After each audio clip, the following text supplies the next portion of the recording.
Terungkap, borok masa lalu jaksa Pinangki diduga pakai narkoba hingga pelakor. Beredar foto jaksa Pinangki sebelum oplas, sampai tak dikenali perubahannya. Jaksa Pinangki pelakor di masa lalu. Ini kesaksian istri pertama yang suaminya pernah direbut. Terungkap borok masa lalu jaksa Pinangki diduga pakai narkoba hingga pelakor. ringtimebali.pikiran.rakyat.com. Borok kehidupan masa lalu jaksa Pinangki Sirna Malasari atau Pinangki Sirna Malasari yang terseret kasus Joko Chandra diungkap langsung oleh sang mantan keponakan. Bahkan jaksa Pinangki selain diduga pernah memakai narkoba, ternyata seorang pelakor alias perebut suami orang di masa lalunya. Hal ini seperti dikutip zonajakarta.com dari wawancara eksklusif Heru Subeno Arif dalam video yang diunggah akun YouTube miliknya Heru Subeno pada 16 Agustus 2020. Uniknya, bukan orang lain, justru wanita korban pelakoran jaksa Pinangki yang berani membongkar tabiat asli sang jaksa yang doyan operasi plastik dan bergaya hidup mewah tersebut. Ialah mantan istri Joko Budiarjo, mantan Kajati Jawa Barat, yang akhirnya angkat bicara soal masa lalu jaksa Pinangki Sirna Malasari atau Pinangki Sirna Malasari yang merebut suaminya. Waalaikumsalam Pak, terima kasih, jawab wanita bernama Indri tersebut. Saya mau klarifikasi dulu, jadi betul ibu istri Pak Joko Budiarjo, betul?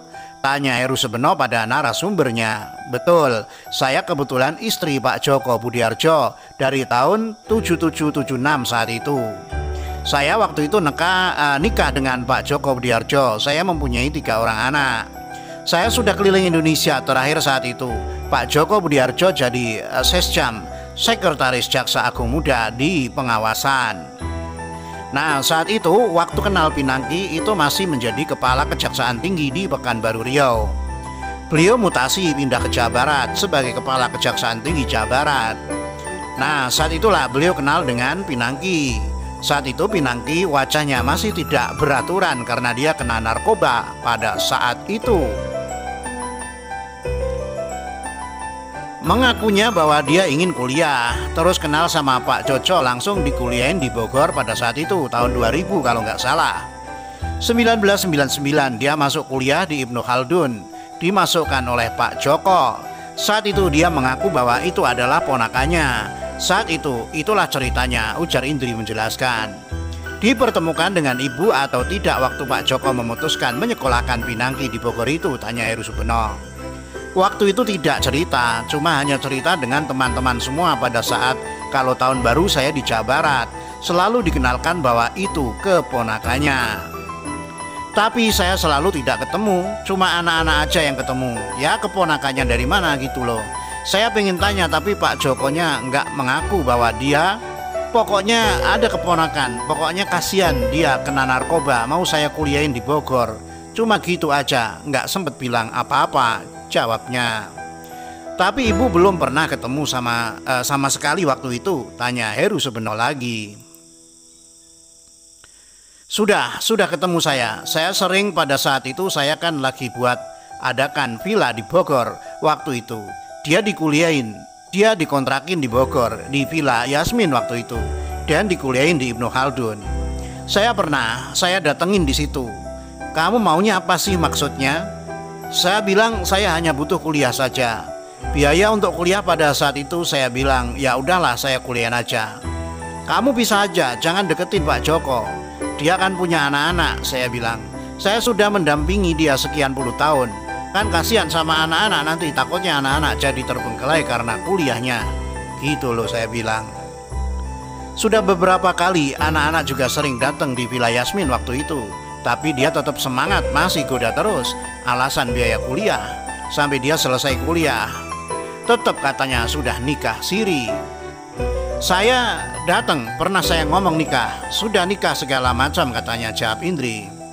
Heru Subeno lalu menanyakan apakah Joko Budiarjo pernah mengatakan pada Indri bahwa ia telah menikahi Pinangki. Tidak pernah.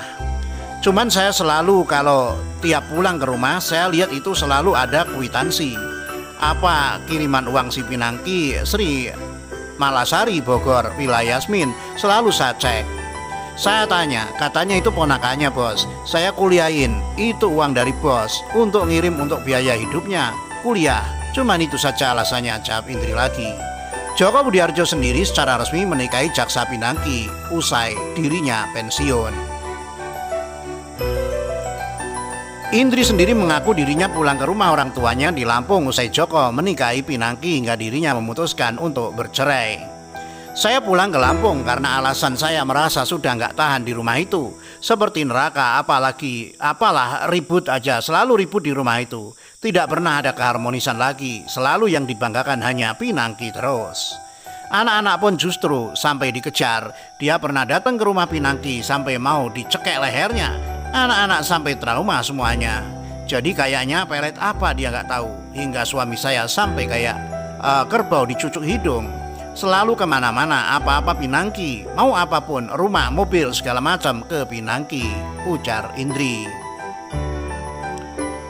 Untuk diketahui, penyidik pada Direktorat Penyidikan Jaksa Agung Muda Tindak Pidana Khusus atau Jampitsus Kejaksaan Agung menetapkan Jaksa Pinangki Sirna Malasari atau Pinangki Sirna Malasari sebagai tersangka dugaan tindak pidana korupsi berupa penerimaan hadiah atau janji.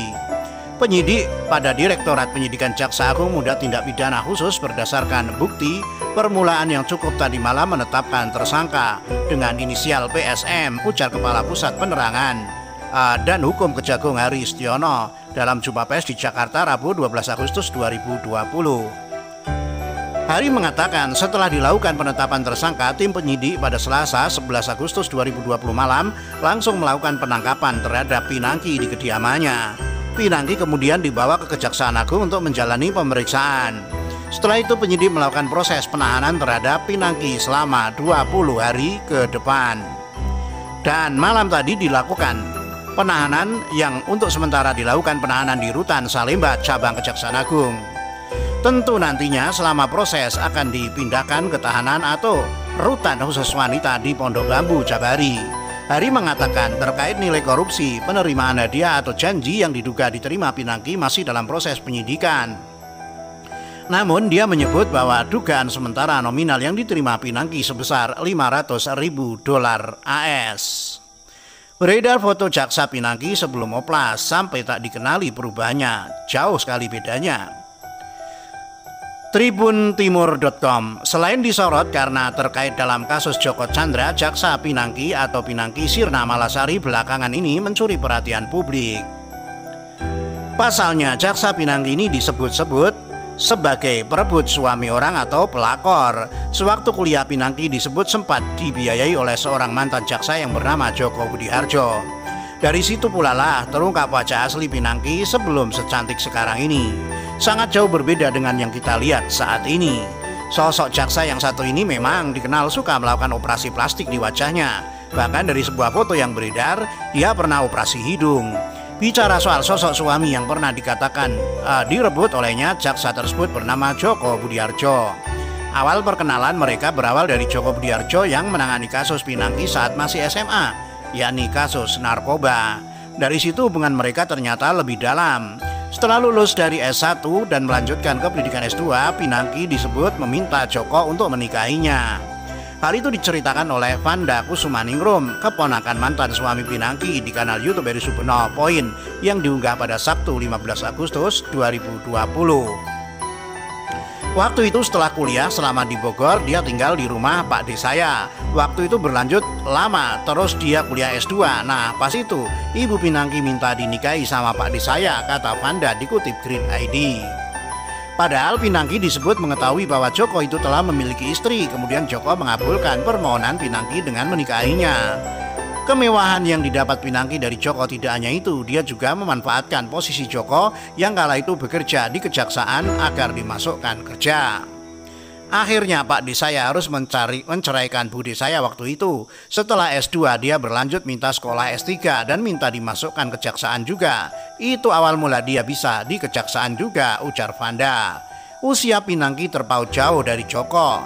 Joko pun menikahi Pinangki usai ia pensiun dari kejaksaan. Menurut Vanda, meskipun Pinangki telah dinikahkan oleh Pak D-nya, namun jaksa cantik itu terlihat masih suka bertemu dengan pria lain. Pas menikah beliau udah pensiun juga. Saya kurang tahu dia jabatannya apa, tapi beliau udah pensiun waktu menikahi Pinangki, ucap Vanda. Pak D saya kan udah tua, jadi selama menikah dengan Pinangki, kata Bude saya, istilahnya dia masih bertemu dengan laki-laki lain juga. Jadi dari dulu Bude saya kurang berkenan sih, lanjutnya. Keluarga dari Joko pun menduga Pinangki menikahi mantan suaminya itu agar bisa melanjutkan pendidikan lebih tinggi. Karena selama menikah Pinangki tak pernah mengurus mantan suaminya yang sedang sakit. Pak D saya nasibnya seperti pakai untuk menyekolahkan dia. Habis itu udah. Tapi setelah Pinangki S3 dan jadi jaksa, akhirnya Pak D saya udah tua. Dan waktu itu operasi prostat 2 kali sampai nggak diurusi sama Ibu Pinangki ini. Sedihnya sih pas udah mulai wanita-wanita, tuturnya.